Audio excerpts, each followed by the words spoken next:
Mackenzie Johnston with Cattle News Central, bringing you your November 4th cattle industry headlines. Brought to you by AgRisk Advisors.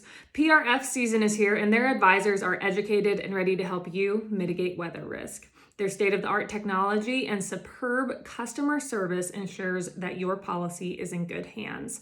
The PRF deadline is December 1st, quickly approaching, so if you would like additional information, be sure to reach out to an advisor today. AgRisk Advisors, with you no matter what the weather. Also sponsored by Circle 5 Cow School. They host remote weekly classes all throughout the Midwest so you can learn to preg check your own cows. To view their schedule, head on over to circle5cowschool.com. That is the number 5 in there, or you can go ahead and just give them a follow on Facebook. According to Meeting Place, earlier this week at the 26th United Nations Climate Change Conference, the U.S. and the United Arab Emirates officials launched the Ag Innovation Mission for Climate, also known as AIM for Climate. According to President Biden, the U.S. will be investing $1 billion toward climate-smart agriculture and food systems innovation over the next 5 years, until 2025. AIM for Climate is made up of 31 countries and more than 48 non-government partners.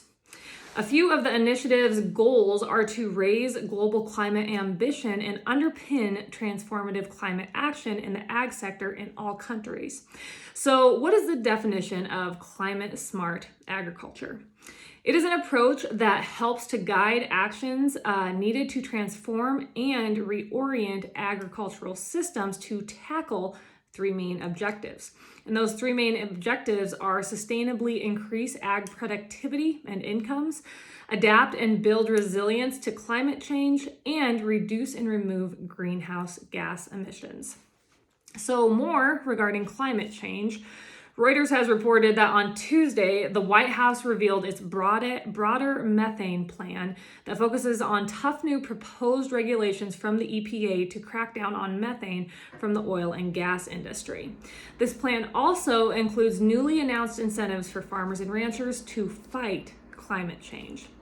U.S. Ag Secretary Tom Vilsack said that the time has come for American farmers to slash their greenhouse gas emissions by taking advantage of these newly announced incentives.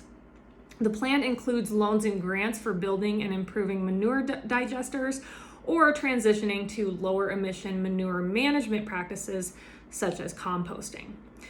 According to the EPA, agriculture contributes 9.6% of U.S. greenhouse gas emissions and about 36% of methane emissions, mostly from livestock.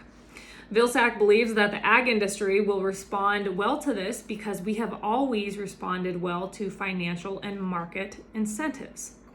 Various advocacy groups have criticized USDA's approach to reduce greenhouse gas emissions, claiming that money put aside for digesters would amount to a subsidy for the biggest farm polluters. Other critics went after USDA, saying that real regulations should have been put in place like the EPA rules for the oil industry instead of just voluntary programs. According to Chloe Waterman, senior program manager at Friends of the Earth, if President Biden is serious about tackling climate change, he needs to be serious about regulating industrial animal agriculture. Along with incentives, USDA will also collect data on farm methane and conduct research on methane reduction strategies like changing livestock feed in order to reduce animal emissions.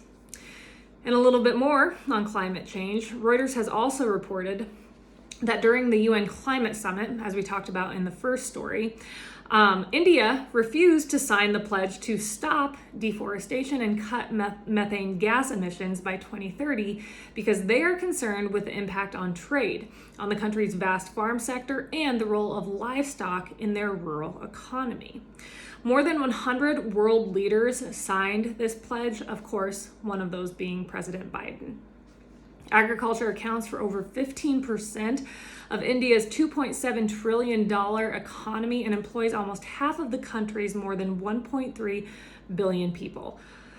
So what really stopped India from signing the pledge was a clause that included a statement that would possibly limit trade. Indian officials said that they did not want any mention of trade because their stand is that any commitment to the environment and climate change should not involve any reference to trade. And I totally agree with that. It makes you worry what was actually in this pledge. So besides India, China and Russia also didn't sign the pledge, but the comical thing with that situation is that China and Russia did not even show up to the summit. Two of the world leaders when it comes to emissions, Russia and China, mainly China, because they have no regulations. They throw caution to the wind when it comes to pollution. They didn't even show up for the summit. However, all these other countries are getting together, one of them being the United States, coming forward with all these regulations and new steps that we're going to take to limit our economy or industries in order to save our environment.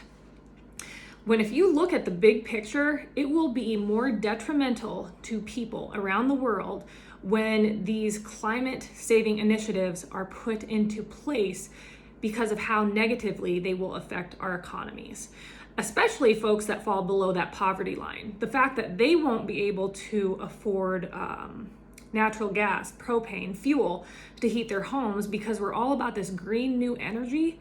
Folks will freeze to death because we are so focused on the climate. And I'm not saying that we need to throw caution to the wind when it comes to the climate. There are definitely steps we need to take to save our climate, but they need to be within reason.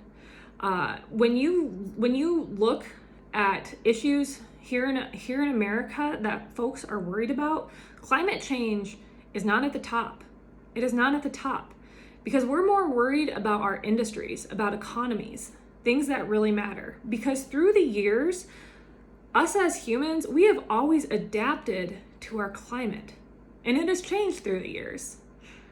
So, I mean, I know that India, they definitely, they don't do the best when it comes to pollution.